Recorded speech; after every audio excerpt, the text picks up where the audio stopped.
Hey everyone, welcome back to another episode of Behind the Scenes with Sab. I'm your host, Savannah, and you're listening to Festival Friday edition. Today we're going to be covering what not to bring to Nocturnal Wonderland in Southern California.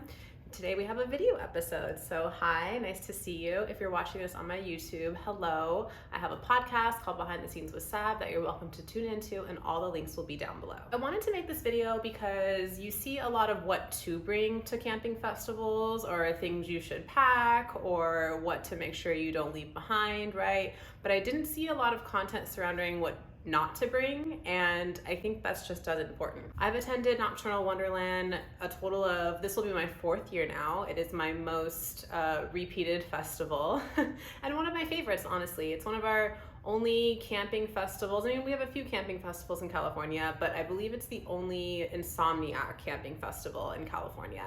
So it's really special. It's a great theme. It's great music. It's great energy and a really wonderful venue. Because of that, there are definitely some things that it does not make sense to bring. So the first thing to avoid bringing to Nocturnal Wonderland is fuzzy materials. So I have an example here. If you are listening to the podcast, you can glance at the video, or of course, obviously, if you're watching this on YouTube, here you go. This is like a fuzzy sweater material, and I had something made of similar material that I brought with me last year because it's really hot in the daytime at Nocturnal, and it gets pretty cool at night. Mid-50s, high 60s, which in California, when we're coming off of summer, that's pretty cool. I wanted to be cozy and bundle up in my fuzzy sweater, and because of the terrain and the environment there are lots of sticks and stones and little pieces of like hay-like plants, and all of that got stuck almost immediately in my jacket, and I was still finding little sticks and pieces of grass and things in it days after I'd come home from the festival. I know it may be tempting to bring like a fuzzy onesie or a really cozy sweater or hoodie, but just leave it at home. As soon as you get into that environment, you're gonna realize that it's just attracting dirt and sticks, and it's not worth it. Bring something that's warm and thermal insulated on the inside. The next thing to leave at home when you're attending Nocturnal Wonderland is cream makeup. Now, I know that there's a lot of different makeup products. You've got liquid eyeliner, you have gel products, you have cream blushes and foundations and all types of things in all different forms of liquids. But keep in mind that you are camping and it gets really hot in the daytime. So whether you keep your makeup in the car, you're car camping, or you keep your makeup in your tent, in your suitcase, or your bag, makeup has an expiration date. Some dates, longer than others, but being in intense heat is going to speed up that process. I was a makeup artist many moons ago and looked into these things and had to be very mindful of procedures as far as keeping makeup hygienic and sanitary, and heat would exacerbate that time. Bring what's absolutely necessary. Do your best to keep it cool in the shade. On the second half of this tip, like minimize your cream products, your liquid products, and then even more so, just minimize your products in general. I know that a big part of festival looks and festival outfits is the makeup, like hello. If you're camping, take that opportunity to practice a little bit of minimalism here, just to keep the integrity of your products. Switch up your look with jewels and gems and maybe different colored shadows and things. But as far as the liquid elements, I didn't find it very useful to have a whole array of different liquid items. I ended up not really using them, and some of them I even had to toss because they were unfortunately just lost to the heat. So that is your tip 2. Tip 3 is to leave your platforms at home. Girls, I am right there with you, okay? I am a platform festival bae, all right?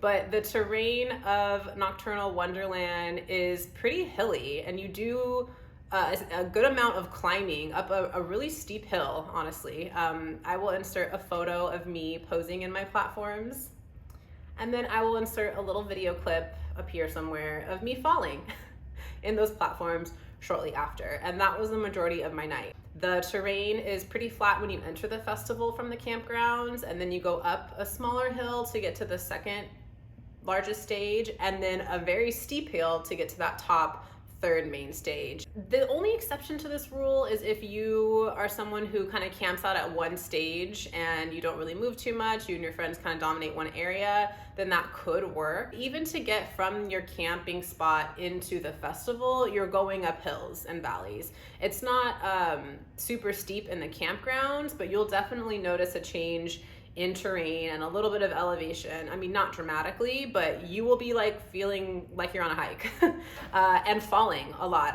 Thankfully I had someone to hold on to. Okay, he helped me out a lot that night, but I almost couldn't really dance freely or move freely. And there were times in the night where I thought to myself, oh, I might actually really hurt myself. Like I've had to catch myself on my ankle multiple times already, and we just got here, and if I'm not being conscious or mindful of my movements, I could get hurt. And so unfortunately this just is not the festival for platforms, and it pains me to say it because I know they're a whole mood and a whole vibe, but it just really isn't worth it. You know, they take up too much room in the luggage, too much room in the camp, and truthfully, they're pretty dangerous at this specific festival, so leave them at home. Tip 4, next thing to leave at home for Nocturnal Wonderland Camping Edition is a bad attitude. I know this is like classic, right? Like stay positive, but with any camping festival, whether this is your first one or your 5th one, you come to expect and understand that there are always going to be things that go awry. There are always going to be situations that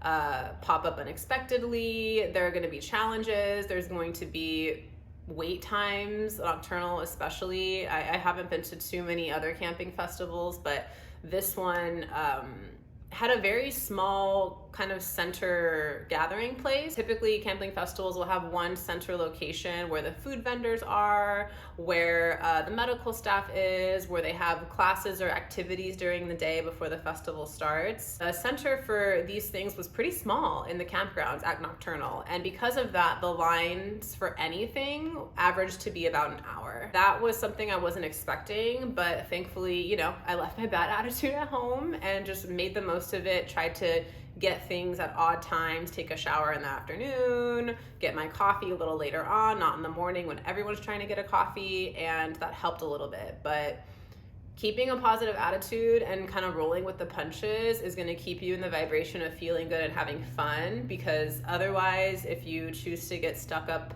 on these little mishaps, it can definitely ruin your time. That, in combination with the heat and the struggle of like having to, you know, use a collective shower or use a porta potty, can really start to wear you down. So stay positive, have fun, and kind of just let things roll off your shoulders. And the last thing that you should definitely leave behind if you're attending campgrounds, camping at Nocturnal Wonderland, is ice. And I say this because, one, like I said, it's really hot. Your ice is probably not going to make it longer than a day or even an afternoon, just depending on what time you arrive. And two, instead of bringing ice, bring dry ice. And let me tell you, we used this method for Nocturnal last year. We bought a big cooler that had a spout at the bottom, which was great. We were able to look up some videos on YouTube to find out how to keep our food and drinks as cold as possible. Found a lot of tutorials on how to pack your cooler with dry ice.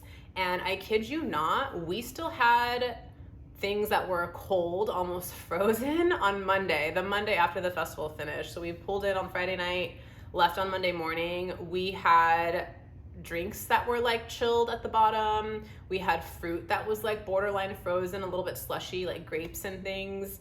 And we were both kind of just astounded at how well that worked. So bring dry ice instead, and then you can pack your ice on top. Or you can buy ice in the festival, which, if I remember correctly, it was like $17 or $20 for a bag of ice. It's a total cash grab, but at least if you have your dry ice and you buy your ice at the festival, maybe one bag will last you the entire weekend. So those are just my tips for what to leave at home for Nocturnal Wonderland in order to have the best time. Let me know if you have any questions or if you have any advice for others in the comments below about what they really don't need to bring. Thank you so much for watching and for listening, and I will talk to you all very soon.